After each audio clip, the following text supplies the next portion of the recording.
Assalamualaikum warahmatullahi wabarakatuh. Perkenalkan, nama saya Aris Elpani, NIM 192302154 dari Prodi PGSD semester 5. Di sini saya membuat tugas yaitu untuk memenuhi mata kuliah landasan pendidikan di sekolah dasar. Di sini saya akan menyampaikan materi yaitu pendidikan sebagai ilmu dan seni. Yang A yaitu definisi, karakteristik, dan klasifikasi ilmu. Yang pertama yaitu pengertian ilmu. Ilmu merupakan kumpulan suatu proses kegiatan terhadap suatu kondisi dengan menggunakan berbagai cara, alat, prosedur, dan metode ilmiah lainnya untuk menghasilkan pengetahuan ilmiah yang analisis. Yang kedua yaitu karakteristik ilmu. Secara umum, karakteristik ilmu adalah yang pertama yaitu bersifat akumulatif dan merupakan milik bersama. Yang kedua, kebenarannya tidak mutlak. Yang ketiga, bersifat objektif. Yang selanjutnya yaitu klasifikasi ilmu. Ilmu dapat digolongkan menjadi yang A yaitu ilmu sosial, yang B ilmu alam, yang C yaitu humanitis atau ilmu humaniora. Baik, yang selanjutnya yaitu pendidikan sebagai ilmu. Menurut S. Brojonegoro, ilmu pendidikan yaitu teori pendidikan, perenungan tentang pendidikan dalam arti luas. Ilmu pendidikan yaitu ilmu pengetahuan yang mempelajari soal-soal yang timbul dalam praktek pendidikan.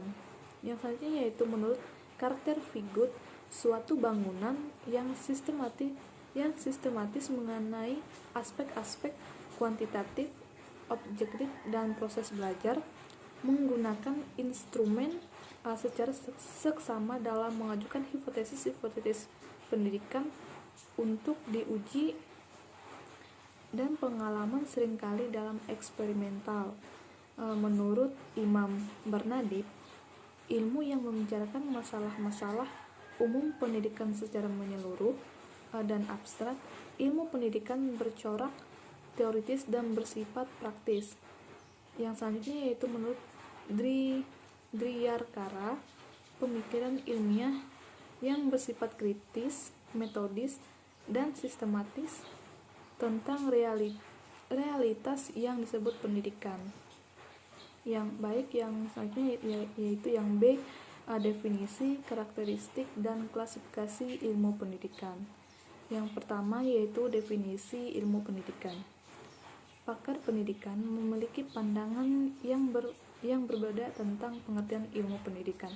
Perbedaan pendapat itu disebabkan karena sudut pandang yang berbeda. Menurut Carter 1985 berpendapat bahwa ilmu pendidikan adalah suatu bangunan pengetahuan sistematis yang mencakup aspek kuantitatif dan objektif dari proses belajar dan juga mengajukan instrumen secara seksama dalam mengajukan hipotesis untuk diisi berdasarkan pengalaman yang seringkali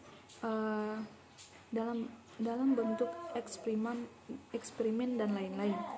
Yang kedua, karakteristik ilmu pendidikan. Yang A yaitu objek studi, yang B metode pendidikan, yang C ilmu pendidikan, dan yang D fungsi ilmu pendidikan. Baik, yang selanjutnya yaitu C definisi, karakteristik, dan klasifikasi seni. Yang pertama yaitu pengertian seni. Menurut Ki Hajar Dewantara mengatakan bahwa seni merupakan perbuatan manusia yang timbul dari hidupnya serta perasaannya yang bersifat indah sehingga dapat mengantarkan jiwa perasaan manusia. Seni merupakan suatu karya yang dibuat atau diciptakan dengan kecakapan yang luar biasa sehingga menghasilkan sesuatu yang elok dan indah. Seni merupakan suatu suatu ekspresi manusia yang berunsurkan keindahan dan diungkapkan melalui media nyata yang dinikmati oleh panca indera manusia. Baik yang kedua yaitu pendidikan atau mendidik sebagai seni. Menurut Glahaler, seni mendidik itu merupakan yang pertama keterampilan jenius hanya dimiliki beberapa orang. Yang kedua, mereka tidak dapat menjelaskan secara sistematis bagaimana mereka mempraktikkan keterampilan itu. Yang D yaitu pendidikan sebagai panduan ilmu dan seni. Praktek pendidikan diakui sebagai seni, implikasinya fungsi mendidik yang utama adalah menghasilkan suatu karya yang utuh, unik, sejati atau bukan pura-pura atau dibuat-buat. Anak tidak boleh dikorbankan sebagai kelinci percobaan, dan tiap pihak memperoleh manfaat. Selain itu, pendidik harus kreatif. Skenario atau persiapan mengajar hanya dijadikan rambu-rambu saja. Yang lebih penting adalah improvisasi. Yang E yaitu praktek pendidikan sebagai panduan ilmu dan seni. Yang pertama, pendidikan sebagai ilmu. Ilmu pendidikan, para pendidik dapat menyusun desain pembelajaran yang memuat tujuan, isi, metode, teknik mengajar, serta evaluasinya. Dengan demikian dapat dipahami bahwa praktek pendidikan merupakan aplikasi dalam ilmu pendidikan. Implikasi bahwa untuk menjadi seorang guru dapat dipelajari oleh siapapun melalui ilmu pendidikan tersebut.